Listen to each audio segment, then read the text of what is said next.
Mekoje per hadžą nuo karščio žmonės mirė tiesiog gatvėje. Birželio mėnesio sniego pusnys susiformavo Slovėnijoje ir Rusijoje. Čilėje per kelias valandas iškrito daugiau kritulių nei per visus praėjusius metus. JAV žmonės turėjo vos kelias minutės evakuotis nelaimės atveju. Didžiulio masto nelaimės Kinijoje nukentėjo daugiau kaip 1 milijonas žmonių. Norėdami gauti daugiau informacijos apie šios ir kitus įvykusius birželio 12-18 dienomis, žiūrėkite šį vaizdo įrašą. Karštis. Birželio viduryje neįprastai aukšta temperatūra nusidriekė didžiulėje teritorijoje, nuo Šiaurės Afrikos iki Japonijos. Buvo sumušti 10 000 karščio rekordų. Graikija. Graikija išgyvena aukščiausią kada nors užfiksuotą karščio bangą regione. Kretos saloje temperatūra pakilo iki rekordinės plus 44,5 laipsnių Celsijaus. Senovinės lankomos turistinės vietos Atėnuose buvo uždarytos. Dėl neįprasto karščio žmonės lauke po atvirą kepinančią saulę prarasdavo sąmonę. Per pastarąją savaitę vienas žmogus mirė, o dar keli dingo be žinios. Saudo Arabija. Mekoje keletą dienų oro temperatūra net naktį nenukrisdavo žemiau plus 40 laipsnių Celsijaus. O birželio 17 dieną oras įkaito beveik iki plus 52 laipsnių Celsijaus. Ši karščio banga sutapo su hadžu, kuris šiemet vyko birželio 14-19 dienomis.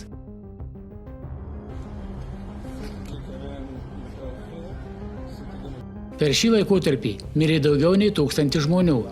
Dauguma mirčių siejama su itin aukšta temperatūra. Dėl nepakeliančio karščio žmonės krito tiesiog gatvėse. Liudininkų teigimu, kelių pakraščiuose gulėjo nejudrūs kūnai.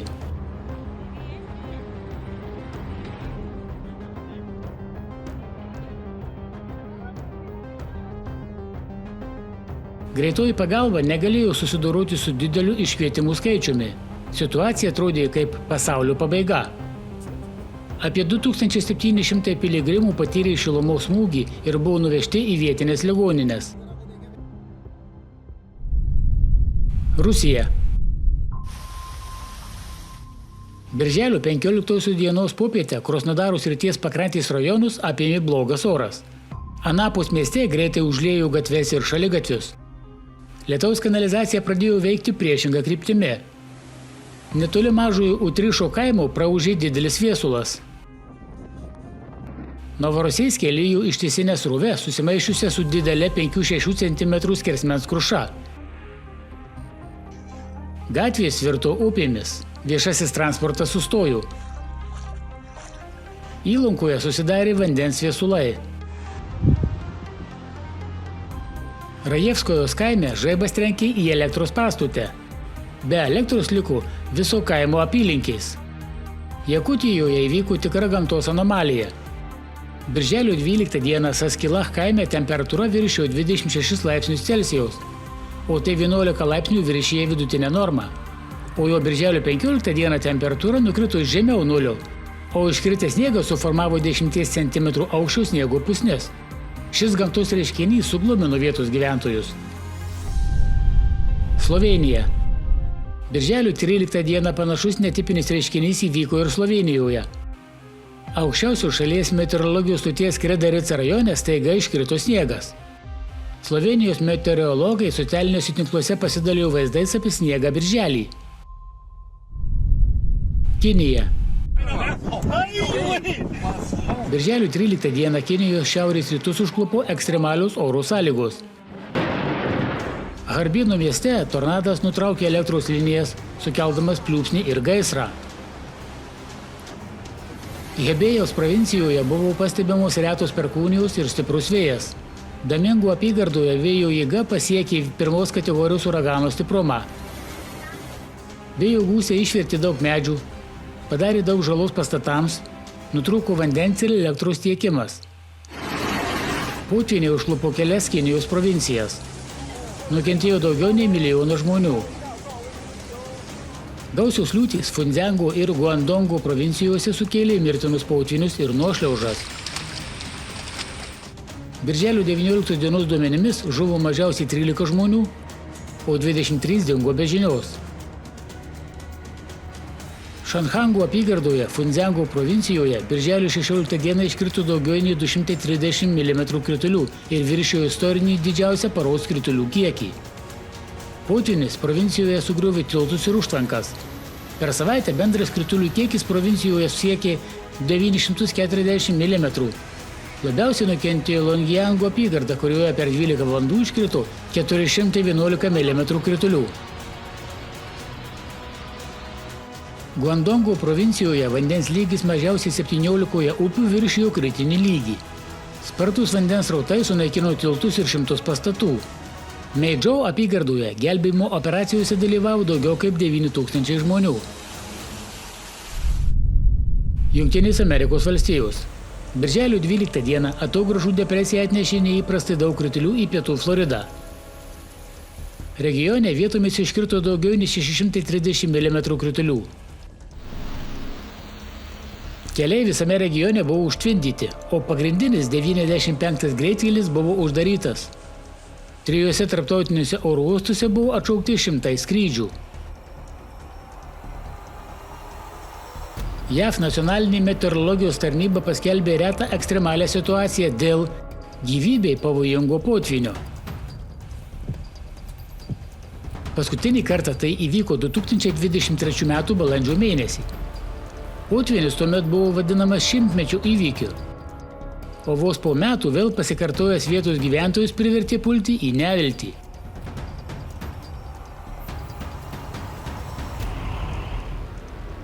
Birželio 15 dieną netoli Los Andželo kilo miško gaisras. Dėl vėjuoto oro ir mažos drėgmės liepsnos pradėjo plisti labai greitai, apimdamos daugiau nei 6000 hektarų. Birželio 17 dieną buvo suvaldyta vos 2 procentai gaisro zonos. Gaisras priartėjo prie gyvenamųjų ir turistinių rajonų, todėl iš Alkanų slėnio parko buvo evakuota 1200 žmonių. Birželio 17 dieną Naujosios Meksikos pietryčiuose kilo 2 dideli gaisrai. Ugnies elgesys buvo ekstremalus.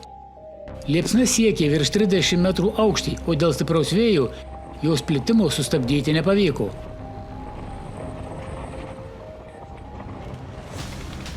Per 1 valandą policijos ir ugniagesių departamentai užtvėrė visus kelius į nukentėjusias bendruomenės, išskyrus vieną, skirtą skubiai evakuacijai. Žmonėms buvo pasakyta, išvykite dabar, nemėginkite susikrauti daiktų ar ginti savo namų, nedelsdami evakuokitės. Birželio 19 dieną nuo gaisrų žuvo mažiausiai 2 žmonės. Daugiau nei 8000 vietos gyventojų skubiai paliko savo namus. Buvo apgadinta arba sugriauta per 1400 pastatų. 100% gaisro ugniagesiai vis dar nesuvaldė.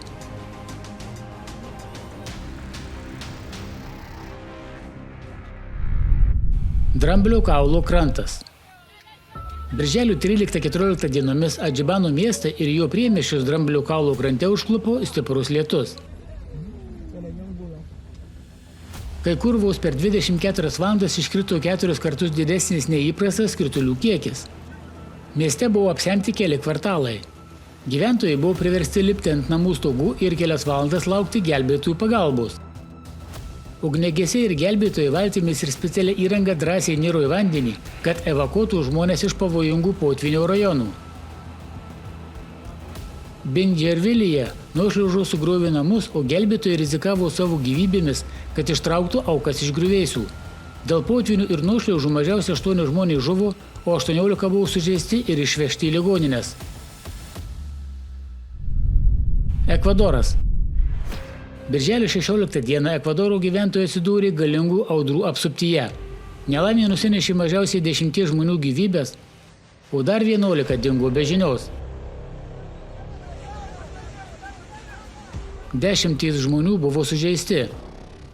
Daugiau nei pusė šalies provincijų nukentėjo nuo smarkių liūčių. Upės išsiliejo iš krantų, sunaikindamos tiltus ir greitkelių dangą. Todėl visoje šalyje buvo uždaryti apie 20 kelių. Apie 20 nuošliaužų užgriuvo pagrindinį greitkelį, jungiantį Ekvadoro aukštumas su Amazonės regiono provincijomis. Banijos mieste Tunguaraha provincijoje po didžiulio nuošliaužo buvo palaidoti žmonės, namai ir automobiliai. Potvynis sustabdė pagrindinės šalies hidroelektrinės Koka-Kodo Sinclair veiklą. Agojen elektrinė taip pat buvo uždaryta ir išjungta. Svarbu pažymėti, kad nelaimė įvykių praėjus vos keliems mėnesiams po didelės sausros Ekvadore. Tai apsunkino ir taip galingo potvynio pasekmes. Čilė. Kelias dienas nenormalus lietus, stiprus vėjas ir perkūnija kankino didžiąją Čilės dalį. 7 iš 16 šalies regionų paskelbti nelaimės zona. Nuo stichijų žuvo 1 žmogus ir 3 buvo sužeisti. Viso nukentėjo apie 11 000 žmonių. Kritiškiausia situacija yra Biobío regione, kuriame gyvena daugiau nei 1,5 milijono žmonių. Kuronilauja mieste vos per kelias valandas iškrito apie 350 mm kritulių, o tai viršija bendrą visų praėjusių metų kritulių kiekį regione. Dėl to 2 upės išsiliejo iš krantų ir didžioji miesto dalis atsidūrė po vandeniu. Apie 7 000 žmonių buvo priversti palikti savo namus ir persikelti į saugias zonas. Birželio 18 dieną įvyko itin retas šiai šaliai reiškinys. Per Biobío regioną pralėkė viesulas, sunaikinęs mažiausiai 11 namų, nuvertęs medžius ir stulpus. Vėjo greitis siekė 137 km/h. Birželio 12 dieną Čilės meteorologijos agentūra paskelbė aukščiausią įspėjimų lygį dėl stipraus lietaus ir vėjo. Tai paveikė 14 iš 20 milijonų šalies gyventojų. Sostinėje Santiage toks pavojaus lygis buvo paskelbtas pirmą kartą per 20 metų. Jau kitą dieną sostinę užklupo smarkios liūtys, dėl kurių kilo potvyniai, nutrūko elektros tiekimas ir kilo eismo problemų. Oficialiais duomenimis šių metų birželis buvo drėgniausias Santiago birželis per 42 metus. Nepaisant to, kad 15 metų centrinė Čilės dalis kenčia nuo didžiausios sausros. Dėl nelaimės daugiau nei 100 000 namų ūkių liko be elektros visoje šalyje ir buvo apgadinta beveik 9 000 namų. Keliomis dienomis anksčiau Vina del Mar mieste buvo skubiai evakuoti 12 aukštų pastato gyventojai, po kuriuo dėl lietaus susidarė milžiniška 15 metrų ilgio ir 30 metrų gylio įgriuva. Klimato chaosas planetoje auga ir griauna mums įprastą gyvenimo būdą.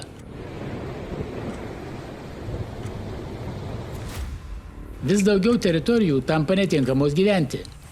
Tradicinės atostogų vietos virsta rizikos zonomis, o ilgai lauktos atostogos gali virsti košmaru.